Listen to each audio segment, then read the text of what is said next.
बेशक, यहाँ एक काल्पनिक कहानी है जो प्राचीन भारतीय राजा महाराजाओं के शौर्य और रहस्यमयी घटनाओं से भरी हुई है।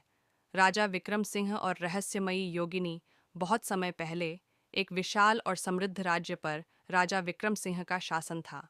राजा विक्रम सिंह अपनी वीरता, न्यायप्रियता और दयालुता के लिए प्रसिद्ध थे। उनका राज्य सुनहरे महलों, हरियाली भरे बागों और खुशहाल एक गांव में एक परिवार रहता था। उनके घर में एक रात अजीब घटनाएं होने लगी। खिड़कियां अपने आप खुलती और बंद होती थी। उन्होंने एक पुजारी को बुलाया जिसने बताया कि उनके घर में एक भटकती आत्मा का साया है। राधिका और उसकी सहेलियां एक पुरानी हवेली में रात बिताने गईं। वहां पहुंचते ही उन्हें अजीब आवाजें सुनाई देने लगी। रात के समय एक अदृश्य शक्ति ने उन्हें हवेली से बाहर निकालने की कोशिश की। रोहित को अक्सर अपने सपने में एक लाल लकीर दिखती थी।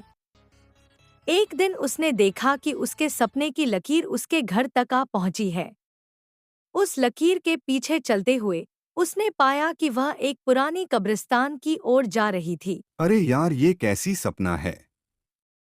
अरे राधिका, ये कैसी आवाज है। तुमने सुने? हाँ, मैंने भी सुना। राधिका, यहाँ रुकना ठीक नहीं है, हमें चलना चाहिए कहीं।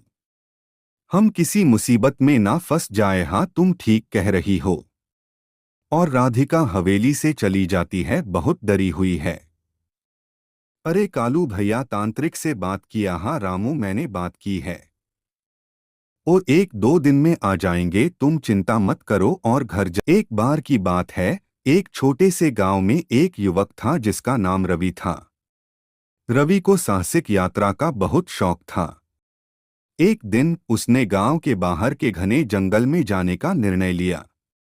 गांव के बुजुर्गों ने उसे चेतावनी दी थी कि वह जंगल बहुत खतरनाक है और वहां बहुत सी रहस्यमयी घटनाएं घटती हैं, लेकिन रवि ने किसी की बात नहीं मानी।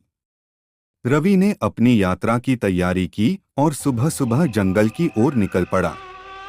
वह जंगल के अंदर घुसा और कुछ दूर तक चला। वहां का वातावरण अजीब था। चारों ओर घना अंधेरा और डरावनी आवाजें आ रही थीं। जैसे जैसे वह आगे बढ़ता गया, उसे एहसास हुआ कि वह रास्ता भटक गया है। अचानक उसे एक पुराना टूटा फूटा बंगला दिखाई दिया। बंगला बहुत पुराना और भुतहा लग रहा था। रात होने वाली थी, इसलिए रवि ने सोचा कि वह रात यहीं गुजार ले और सुबह होते ही वापस गांव चला जाएगा। बंगले के अंदर पुरानी तस्वीरें और फर्नीचर थे जो कई सालों से इस्तेमाल नहीं किए गए थे।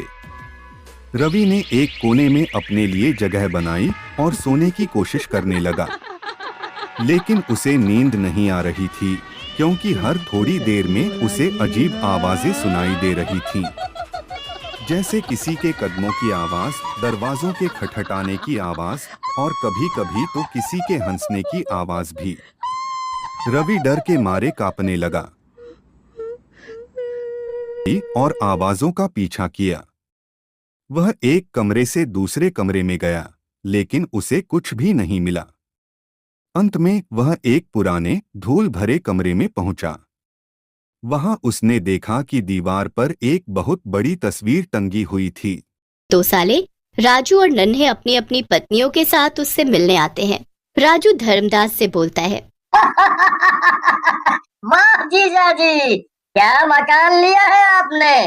बिल्कुल महल लग रहा है। ऐसा मकान तो पूरे जिले में किसी के पास नहीं है। इतना माल ताल कहाँ से लाए। बहुत अमीर हो गए हो। हमें भी बताओ, थोड़े अमीर हम भी हो जाएं।